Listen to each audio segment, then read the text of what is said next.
Hi friends, welcome to my channel. ఈరోజు video చాలా ఇంట్రెస్టింగ్గా ఉందండి. వీడియోని ఎక్కడ స్కిప్ చేయకుండా ఎండ్ వరకు చూసేయండి. ఇక ఫోటోగ్రాఫర్ మిత్రాని ఫ్యామిలీ ఫోటో దిగడానికి రమ్మనడంతో మిత్ర వచ్చి నిలబడతాడు. అప్పుడు ఆ ఫోటోగ్రాఫర్ లక్ష్మిని కూడా మేడం మీరు కూడా రండి అని అంటుండగా తనెందుకు అని మిత్ర అడుగుతూ ఉంటాడు. అప్పుడు ఫ్యామిలీ ఫోటో సార్ అని అనగానే ఇక మిత్ర సైలెంట్ అయిపోతాడు. కానీ లక్ష్మి వెళ్ళడానికి భయపడుతూ ఉండగా అరవింద వెళ్ళు లక్ష్మి అని అనేస్తుంది. దాంతో లక్ష్మి ధైర్యం తెచ్చుకొని వెళ్ళి మిత్ర పక్కన నిలబడుతుంది. కానీ వాళ్ళిద్దరి మధ్య కాస్త గ్యాప్ ఉంటుంది. అప్పుడు ఫోటోగ్రాఫర్ సార్ దగ్గరగా జరగండి అని అనడంతో ఇక మిత్ర లక్ష్మికి తగిలేలా పక్కకి జరుగుతాడు. ఇక దాంతో లక్ష్మి తనకి తాకిన మిత్రాన్ని ఆనందంగా చూస్తూ ఉంటుంది. ఇక ఆ ఫోటోగ్రాఫర్ వాళ్ళిద్దరిని అలా ఒక ఫోటో తీస్తారు. అప్పుడు పిల్లలిద్దరూ వచ్చి మీరే నా ఫొటోస్ దిగేది, మీతో పాటు మేము దిగుతాం అని అంటూ లక్ష్మి వైపు లక్కీ, జున్ను వైపు మిత్ర ఉండేలా పిల్లలిద్దరూ నిలబడి ఫోటో తీయమని అంటుండగా ఫోటోగ్రాఫర్ బాబుపై చెయ్యి వేయండి సార్ అని అంటుండగా మిత్ర సైలెంట్గా ఉండడంతో జున్నుయే మిత్ర చేయిని తన భుజంపై వేసుకుంటాడు. ఇక ఫోటోగ్రాఫర్ ఫొటోస్ తీస్తూ ఉంటారు. ఫోటోగ్రాఫర్స్కి అనుగుణంగా లక్ష్మి మిత్ర ఇద్దరు నవ్వుతూ ఉంటారు. ఇక అది చూసి అరవింద జయదేవ్ నందన్లు సంతోషపడుతూ ఉండగా మనీషా దేవయాని కోపంతో రగిలిపోతూ ఉంటారు. ఇక జయదేవ్ నందన్ అయితే ఆ నలుగురిని అలా చూసి కన్నీరు పెట్టుకుంటూ ఉండగా అరవింద జయదేవ్ నందన్ దగ్గరికి వెళ్ళి ఏంటండి మీరు ఆశించింది ఇదే కదా, ఇలా చూడాలి అనుకున్నారు కదా వీళ్ళని అని అంటూ ఉండగా అవును అరవింద, కానీ ఇది ఫోటో వరకు మాత్రమే, ఫోటో అయిపోయాక ఆ కుటుంబం చెల్లా చెదురుగా విడిపోతుంది అని అంటుండగా లేదండి వాళ్ళు ఎప్పుడూ అలాగే ఉండాలి అని అంటుంటుంది అరవింద.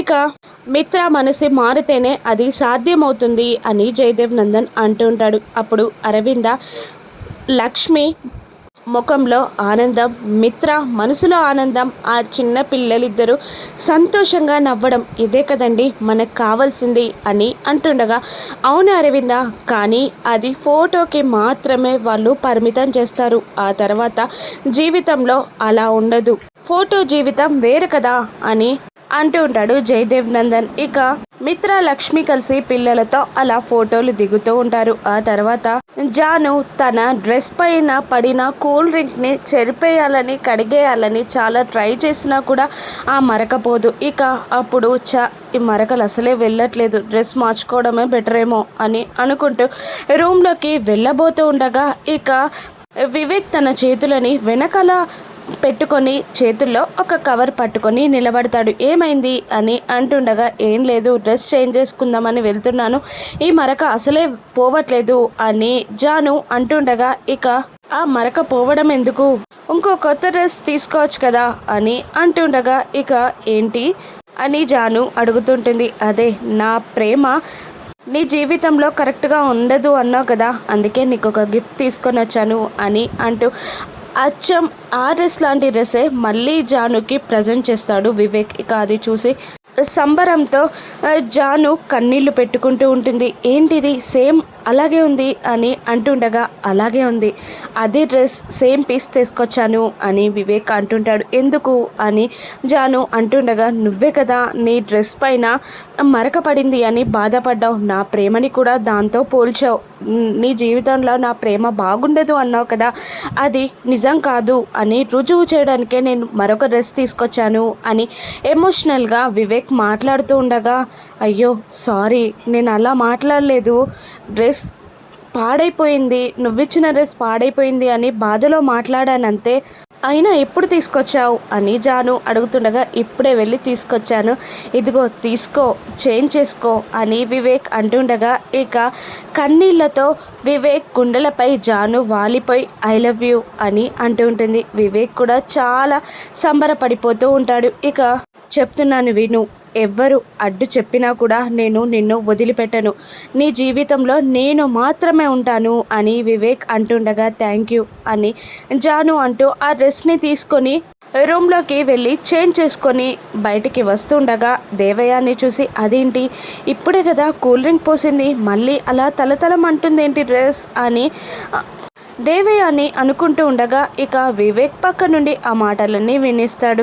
ఏంటమ్మా తనని ఎందుకు బాధ పెడుతున్నావమ్మా, నేను ప్రేమించాననే తనని బాధ పెడుతున్నావా అమ్మా అని అంటుండగా ఏంట్రా ఏం మాట్లాడుతున్నావు, నేను బాధ పెట్టడం ఏంటి అని దేవయాని బుకాయిస్తూ ఉంటుంది. లేదమ్మా తనని బాధ పెట్టే అవసరం నీకు తప్ప ఎవరికీ లేదు, నాకు తెలుసు ఆ విషయం, నేను ప్రేమించాను అని తెలిసి కూడా నువ్వు కావాలనే బాధ పెడుతున్నావు కదా అని అంటుండగా అది తప్ప నీకు వేరే వాళ్ళు ఎవరు దొరకలేదు అని అంటుండగా జానుకి ఏమైందమ్మా, చాలా మంచిది, మనీష వదినని ఇబ్బంది పెడుతుంటే నువ్వు తనని ఇబ్బంది పెడుతున్నావు, ఎందుకో నాకు అర్థం కావట్లేదు, నా సంతోషం కూడా నువ్వు చూడలేవా అని అంటుండగా ఇక మళ్ళీ దేవయాని అది తప్ప నీకెవరూ దొరకలేదారా అని అడుగుతూ ఉంటుంది దేవయాని. అప్పుడు నీ కొడుకుగానే నేను ఎందుకు పుట్టానమ్మా, అసలు నువ్వు ఒక్క రీజన్ చెప్పగలవా, చెప్పలేవు కదా, కానీ జానుని ప్రేమించడానికి నేను చాలా రీజన్ చెప్పవచ్చు, ఒక్కటి చెప్పనా, నేను వద్దు మనిద్దరం వెళ్ళిపోయి పెళ్లి చేసుకుందాం అంటుంటే తను ఏమంటుందో తెలుసా,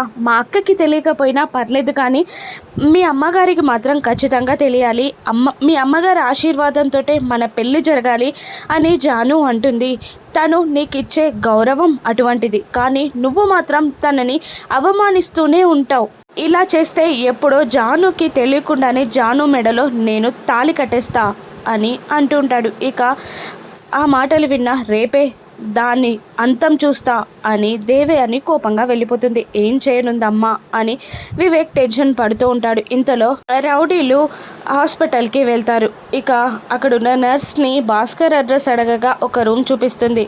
ఆ రౌడీలు అక్కడ బెడ్ దగ్గరికి వెళ్ళేసరికి అక్కడ భాస్కర్ ఉండడు. అప్పటికే భాస్కర్ తప్పించుకొని వచ్చేస్తాడు. ఇక భాస్కర్ పరిగెత్తుకుంటూ మిత్ర ఇంటి దగ్గరికి వస్తూ ఉంటాడు. ఇక ఈ విషయం మేడంకి చెప్పాలి అని మనీషాకి ఫోన్ చేసి చెప్పగానే ఇక వాడు ఇక్కడికే వస్తాడు, ఇక్కడికే రండి అని మనీషా అనుసరిస్తుంది. రౌడీలు దాంతో వచ్చి మిత్ర ఇంటి ముందు కాపలా కాస్తుంటాడు. భాస్కర్ ఇంటికి వచ్చి గేట్ ముందున్న రౌడీలను చూసి భయపడిపోయి గోడ దూకి వెళ్ళి ఎలాగైనా నిజం చెప్పాలి అని అనుకుంటూ గోడ దూకి లోపలికి వెళ్తాడు. కానీ అప్పటికే కేక్ కటింగ్ జరుగుతూ ఉంటుంది. మిత్ర పిల్లల దగ్గర నిలబడగా అరవింద లక్ష్మిని కూడా రమ్మంటుంది. ఇక లక్ష్మి, మిత్ర, జున్ను, లక్కీ నలుగురు కలిసి కేక్ కటింగ్ చేస్తూ ఉండగా భాస్కర్ చూసేస్తాడు. దాంతో మిత్ర సార్ లక్ష్మి కలిసిపోయారా, పిల్లలు కూడా ఒక్కటయ్యారన్నమాట, చాలా సంతోషంగా ఉంది నాకు అని అనుకుంటూ వాళ్ళ నలుగురిని చూస్తూ భాస్కర్ నిలబడిపోతాడు. ఇక ఇద్దరు లక్ష్మి, మిత్ర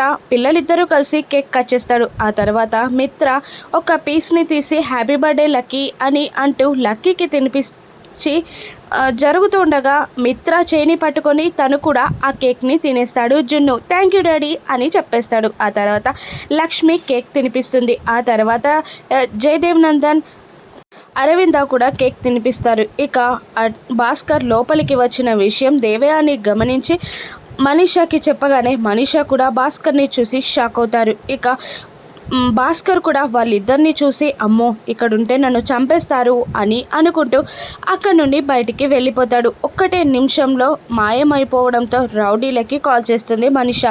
ఇక్కడ ఉన్న మేడం ఇంకా రాలేదు అని అంటుండగా వాడు లోపలికి రావడం మళ్ళీ బయటికి రావడం కూడా జరిగిపోయిందిరా, పట్టుకోనరా అని మనీషా అంటుండగా ఇక మేడం వాడు పారిపోతున్నాడు అని రౌడీలు అంటుంటారు. ఇక మనీషా పట్టుకోండి అని అరుస్తూ ఉంటుంది. ఇక దేవయాని మనీషా దగ్గరికి వచ్చి ఏమైందట అని అడగగానే భాస్కర్ మళ్ళీ పారిపోయాడంట అని చెప్తూ ఉంటుంది. నువ్వు అనుకున్నది ఇంప్లిమెంట్ చేయవా అని అంటుండగా చేస్తాను ఇప్పుడు అని అంటూ కోపంగా లక్ష్మి, మిత్ర వైపు చూస్తూ ఉంటుంది మనీషా. ఇప్పుడు మనీషా ఏం చేయనుంది, లక్ష్మి మిత్రాలకి మళ్ళీ గొడవ పెట్టనుందా, లక్ష్మి పరువును తీయనుందా, జున్ను మిత్ర కొడుకు కాదు అని అందరిలో నిరూపిస్తుందా, మిత్ర ఆ మాటని నమ్ముతాడా, లక్ష్మి ఏం చేయనుందో రాను ఎపిసోడ్స్లో చూద్దాం. Thank you for watching.